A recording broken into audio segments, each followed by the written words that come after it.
Attention all Major League Baseball pitchers who are watching this video. Garrett Cole, Zach Greinke, Zach Britton, a dude that really only throws sinkers. You're probably not going to want to do that against some of the guys on this list because we might have the greatest sinker ball hitter in the history of Major League Baseball. So what we're going to do is we're going to talk about every single pitch from fastballs to changeups and see who was the best versus every single type of pitch. It's going to be a lot of fun. I'm going to try and teach you guys something as well, a brand new stat. Without further ado, let's see who the best hitter is against fastballs. If you guys have never heard of the stat XWOBA, all that stands for is expected weighted on base average. So if you take average, strikeouts, launch angle, and velocity from a hitter, you combine that all into one stat, you have the expected weighted on base average for a hitter. Now, the higher it is, the more elite you are overall as a hitter against a certain pitch. So in terms of fastballs, the league average for 2019 in terms of the XWOBA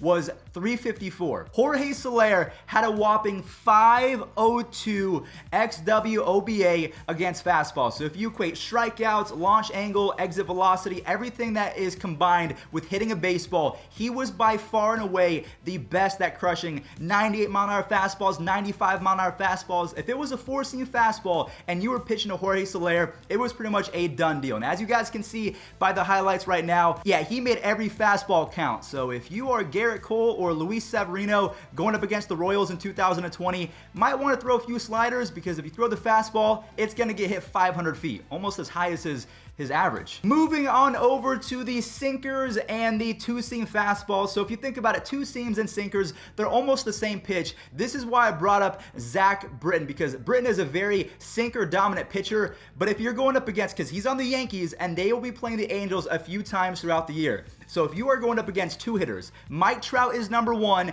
and Anthony Rendon is number two, respectively at 514. Trout has just a measly 539 XWOBA against two seams and sinkers. So realistically, if you are any pitcher that has those in your arsenal, you just want to forget the two seam and the sinker if you're facing Mike Trout and Anthony Rendon, because they're probably going to hit 3 and 4, and I am so excited to see them eat up pitchers.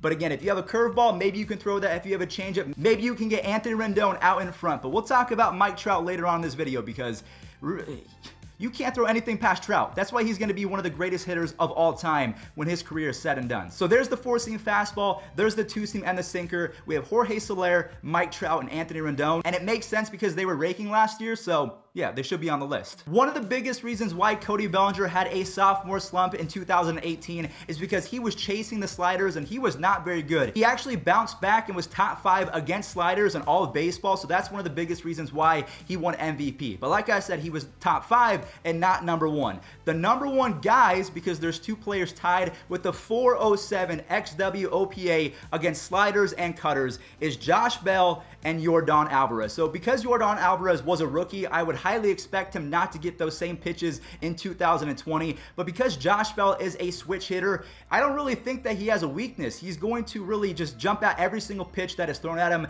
Fastballs he wasn't that great against, but if you're talking about off-speed pitches, whether it's inside, down, and away, Yordan Alvarez and Josh Bell are going to absolutely wreck your face. So stick with the fastballs, stick with stuff in the dirt, because sliders and cutters, ooh, they're going to get mashed. And also, guys, just because I forgot to tell you, the league average against the two seams was 358, which means that Mike Trout was almost 200 points better. And then Yordan and Josh Bell were nearly 150 points better because the league average was 282. Or maybe it was like 120 points. I can't do maths. Some of you guys might be surprised by this, but the best hitter against curveballs in 2019 was Wilson Contreras of the Chicago Cubs. He has the highest average versus any pitch of any player on this entire list. His XWOPA, take a shot every time I say that. I'm just trying to make sure you guys understand the stat that I'm talking about. He was at a 541. So Wilson Contreras against curveballs is the most lethal combination we have seen in quite some time. So if you are Kyle Hendricks, a guy that, well, luckily they're on the same team, so I can't even really use Kyle Hendricks, who has a really good curveball, anyone that you can think of, if you throw that to Wilson Contreras, you might as well just go kiss your mother and say sorry because you disrespected her because Wilson Contreras,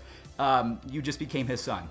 Just like that. The final pitches I do want to talk about are changeups and splitters. No, this is not going to be the longest video. I really wanted to keep it short just so you guys, if you're having a fantasy draft pretty soon, maybe you have Garrett Cole going up against the Royals, so you know he's going to throw a heavy dose of fastballs. You're going to have to start Jorge Soler, or vice versa if he's going up against someone like Corey Kluber with a lot of sliders. The best hitter versus changeups and splitters, can you guys guess? The league average was 286. The guy that came out on top was 476. XWOBA, yes, Mike Trout. You literally cannot throw him anything. He's the one guy on this list that is top 11 in everything. He's first for 2 pitches. He's top 6 in every other pitch. And I think the fastballs, he was number 11. So it's just one of those things that if you are a Major League Baseball pitcher, or if you are trying to get drafted, if you ever face Mike Trout in your career, just do one of these things and hope that you strike him out, because anything that you throw him, just get him to roll over, pop up.